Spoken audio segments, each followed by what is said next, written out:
So, Man United is going to play its 50th game of the Premier League this year, and it's going to go to March 24. Is it 24? I think 25. It's going to be match day 25 onto this fixture, and it's really going to be huge for the club of Manchester United. And when you look at all the teams they've going to hit to play this year, they've going to hit to draw with the Spurs, they've going to hit to beat Wolverhampton Wanderers, West Ham and Aston Villa. That was really one of the hugest games that every United fan was excited. And we left it late and defended very well, closed down, and nothing could stop us from obviously getting to where we deserve to be as a club of Man United. So we are going to pay a visit to Luton Town, a stadium known as Kenilworth Stadium, where they're going to hate to see to it that they haven't been lucky when it comes to playing big teams. They lost to Man City 2-1.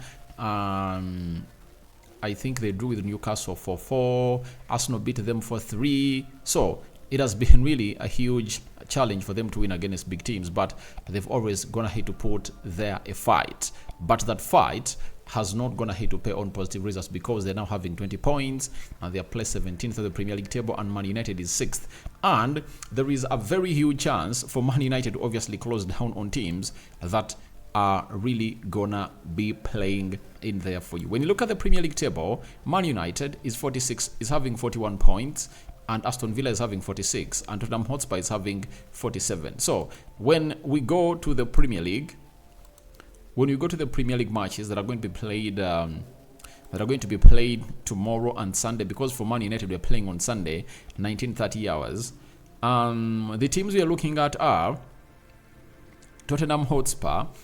We are looking at Tottenham Hotspur, and then we are going to look at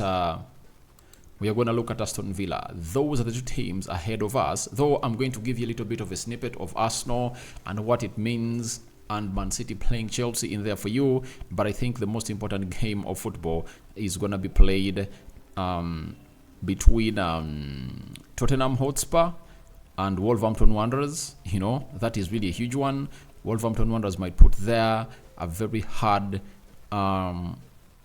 bulk of questions to obviously answer. Then Aston Villa is going to be playing away at Fulham. So all those games are going to be played at 18 hours, meaning that we are going to be playing tomorrow knowing that either Tottenham Hotspur have gone ahead to win and extend their lead to 9 points, or Aston Villa are going ahead to win to extend their lead back to 8 points where it was before we went ahead to beat them last weekend. So that is the beauty of all this, and it shows you that we are going to be in the know. Either it will pile more pressure onto us, or it will give us more confidence. God knows. But all I want to confirm to you is that Man United is Man United. So when you look at the side of Man United, Luke Shaw is really 50-50, and he might obviously make it, because the manager came out and really told us something about Luke Shaw on how he's really doing, and we anticipate that he's going to really make it to this game of football, but it's doubtful. So he trained with the team, is back in training, and the precaution was really right, and they kept him out of the next 45 minutes for the game of Aston Villa, and thank God he's back to his full fit.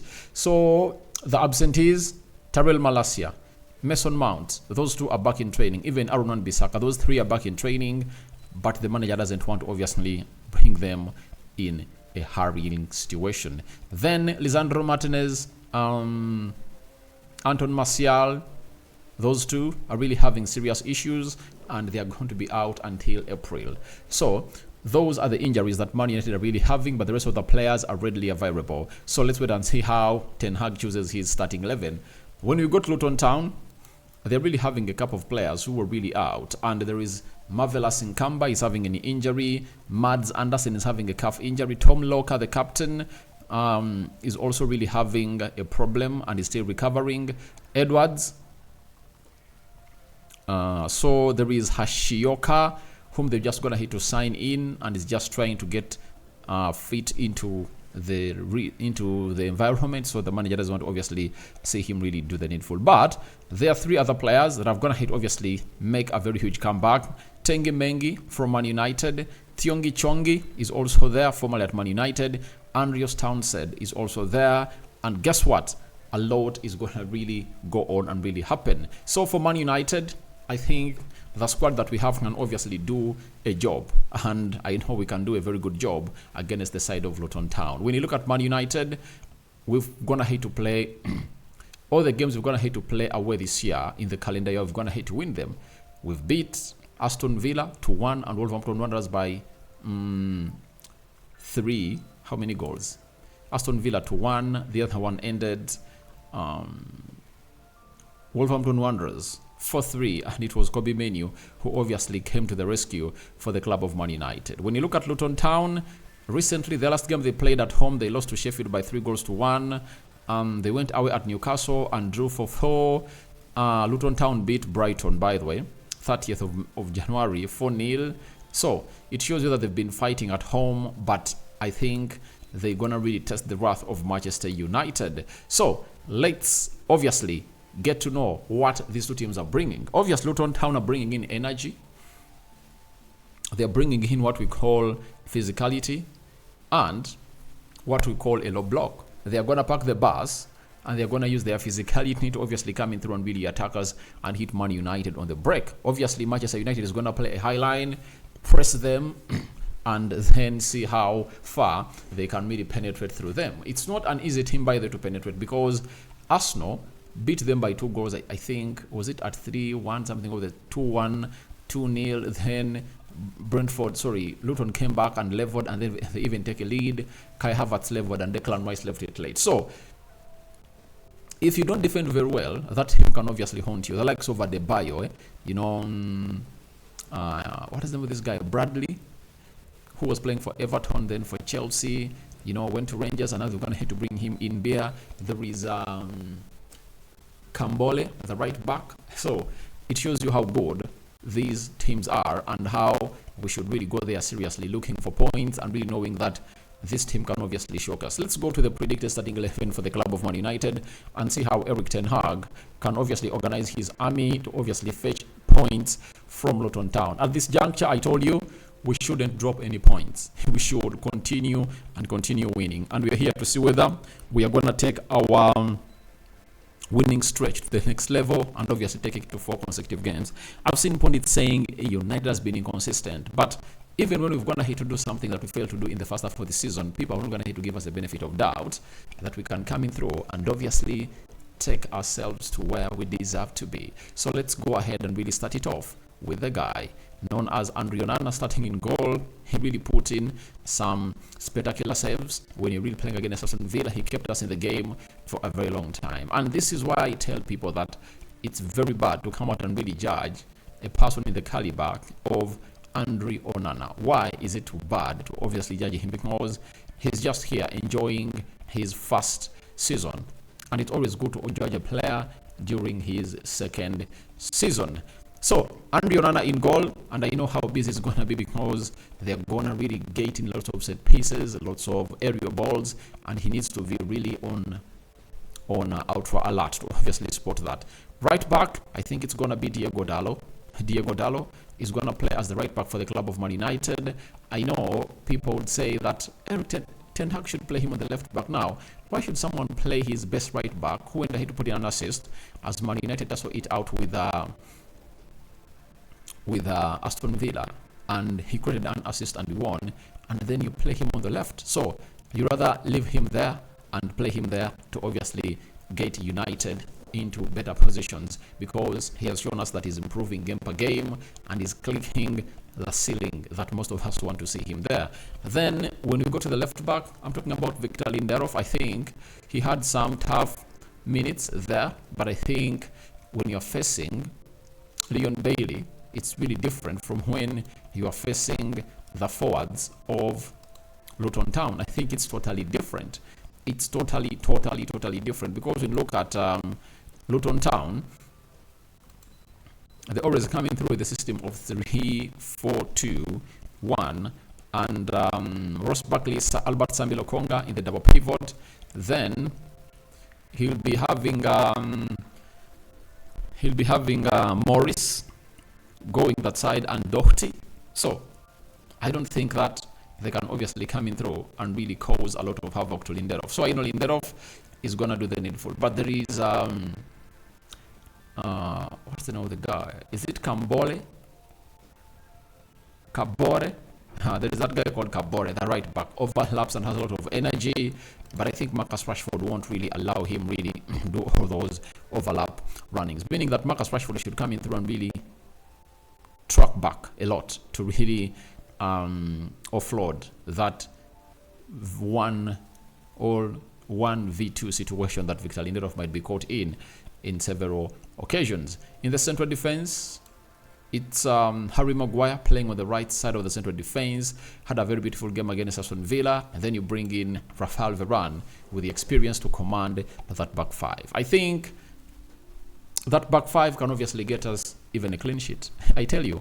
Because Ten Hag is one of those managers that really coaches well in the central defense and will demand, I'll tell you this, Ten Hag will demand for clean sheets from the club of Man United. He'll demand for them left, right, and center. So, when I look at that back five, I think it can obviously get us well. And when you look at Harry Maguire, his aerial presence is going to be very pivotal into this game because this is a team that really uses a lot of aerial balls, crosses, but they also run a lot. This is when you worry a little bit on the pace of Harry Maguire, and that means Rafael Varane should obviously be a very good game reader. Diego Dalot should really track and read the game very well, plus Victor Lindelof. That is it. So that is the back four of Man United, and let's go to the double pivot. Obviously, this guy ever since he returned has been really sensational. That is Casemiro. He has gone ahead to play a very huge role at the club of Man United ever since he returned, and is really doing wonders. And in that double pivot, alongside Mainoo, we haven't gone ahead to lose any game. And it shows you how good we are when you're really playing with these two. They are really very important. And you saw how far Ten Hag went ahead to trust this guy, even the game of Aston Villa. I felt like him playing on a yellow card, least experience, why keep him on the field of play? Leave Casemiro on and take him off. Ten Hag had all the reasons to keep this guy off, and obviously he's the one who really goes in for a double foot pass to obviously find Diego Dalot. Diego Dalot puts in a cross and Scott McTominay heads it home to make it 2-1. So in all what the manager really got right was like knowing that Mainoo could keep or bring in what we call a moment of magic, and he did create it, because when Casemiro is really playing, he obviously has a lot of chances to go ahead and really play. And guess who plays him in to give that ball that results into the cross or the assist for Scott McTominay's goal? It's Casemiro who releases Mainoo, and it's like they've gone ahead to know each other very well. And Casemiro went ahead and really said that this guy has always coming through on several occasions to really offer himself in the dressing room, and they are always together. And Ten Hag has gone ahead to say that he wants to see Casemiro and Mainoo together all the time, because they keep together, explaining to each other the game situation and what the other one did wrong, what he did right. So the communication is really building up, and that chemistry will obviously act well for the club of Manchester United.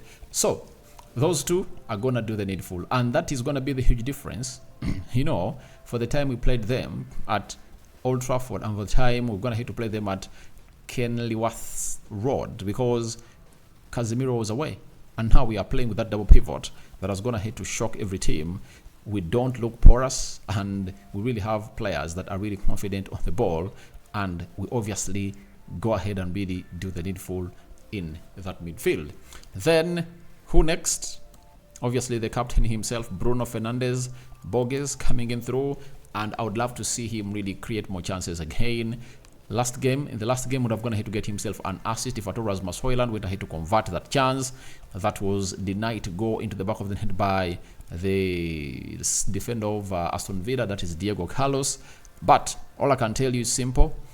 This is the game for Bruno Fernandes to obviously showcase what goodies he really has for us. Then after that, on the right attacking side of the midfield, Alejandro Garnacho.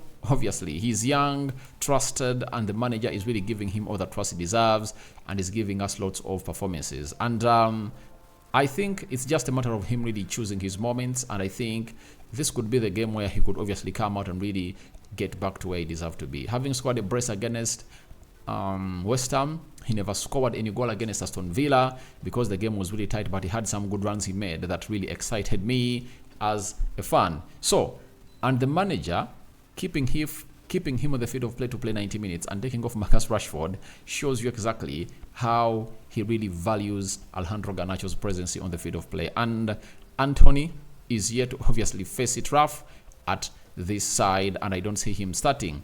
Then on the left, it's going to be Marcus Rashford. And I tell you this is the last time I'm giving Marcus Rashford a chance to start for Man United. That is it. If he doesn't perform as we expect him to perform, doesn't track back against Fulham, I give you the title in advance. Marcus Rashford dropped. On Sunday, I want to see Marcus Rashford dying for his side, called Manchester United. Tracking back and not being selfish. In the game of Aston Villa, he denied us close to 3-4 chances of really killing off this game. Because before halftime, this guy was put into better positions of the pitch with the ball, and he couldn't obviously make what we call a clear decision. He tries so much to go and skip past players, yet we all know that his skill set is not all that legit to go past players. He finds himself running in a forest of legs. Very, very, very, very, very, very immature of him. A player of his experience at playing for Man United, and for the others has been here. I think he's now been here for 8 years. He should be knowing. He should be knowing exactly what he should be doing. So that is Marcus Rashford for you, and we call upon for the best to come from him. But this is the last chance for him. But remember, that trio alongside Rasmus Hojlund, when those three have gone ahead to start, we haven't gone ahead to lose any game. That is Man United for you. And we wait and see how that really goes. I think even when Kobe Mainoo and Casemiro have gone ahead to start, we haven't lost any single game this season, meaning that they bring a lot of life to our team. So that is my predictable starting 11 for the club of Man United, and I think it might not go unchanged. The only position that might change is that of Victor Lindelof. But the rest of the positions, I think they are going to keep them as they are. And let's go to the head-to-head stats provided to us by Google and see what else we should obviously add onto this side. Luton have lost 9 of their last 10 league games against Man United, with expectation being 1-1 draw, with exception being 1-1 draw the last time they faced themselves at Kenilworth Road in 1992. So it's been long since we last played them on Kenilworth Road. Secondly, Man United are unbeaten in their last 12 meetings with Luton Town in all competitions, 10 wins and 2 draws since a 2-1 loss at Kenilworth Road in 1987. So United last lost to Luton Town at Kenilworth Road in 1987. I had not been even given birth to. So it's that long. Those are how many years? Those are 36 years, 3 decades, yeah? And some 6 years plus. Thirdly, only Tottenham 36 goals are on a longer scoring run in the Premier League matches among the current teams than Luton Town, 11 games. However, the Hatters have ended on the losing side in 5 of those games. So those are things that you guys should note, Fourthly, Man United have won their last 11 Premier League matches against newly promoted sides, only conceding 5 goals in this run. It's their best winning run against promoted sides since a 12-match run between 2011 and 2013 under Sir Alex Ferguson, meaning that we win on Thursday, we win on Sunday, we match that record of Sir Alex Ferguson, beating teams that have gone ahead to be promoted and taking them to that beating of that 12 games. Lastly, across their last 7 Premier League matches, Luton Town are averaging 15 shots per game. In comparison to the 10 shots they had on average in their first 16 games. The Hatters have also had 5.6 shots on target per game in those 7 games, a big increase onto the 2.6% game they had in their first 16. So I've always come and told you how good these people are and how they've gone ahead obviously coming through and really benefit. That's why I told you that Andrew Onana is going to be having a busy day and he will need a lot of support coming in through from his defenders and not to let him really go. So all you want to see is simple. Let's see how this really happens and how United really gets this win. My prediction, 3-1 for the club of Man United. That is my prediction. I don't know what your predictions are, but you feel free to go into the comment section and tell me what your prediction is for the game between Luton Town and Man United. Do you think we are going to win another third consecutive game away? I think it's going to be the fifth, because this year we've gone ahead to beat Luton Town. Sorry, Wigan away from home, Luton Town away from home, Aston Villa away from home, and Wolverhampton Wanderers away from home. 4 consecutive wins away from home, and these are the kind of games that Erik ten Hag has gone ahead to win ever since he came in through. So, may the living to God bless you abundantly. I call upon for your reactions in the comment section below. The Muslims, Barakallahu Fikum. We out. See you in our next live stream video.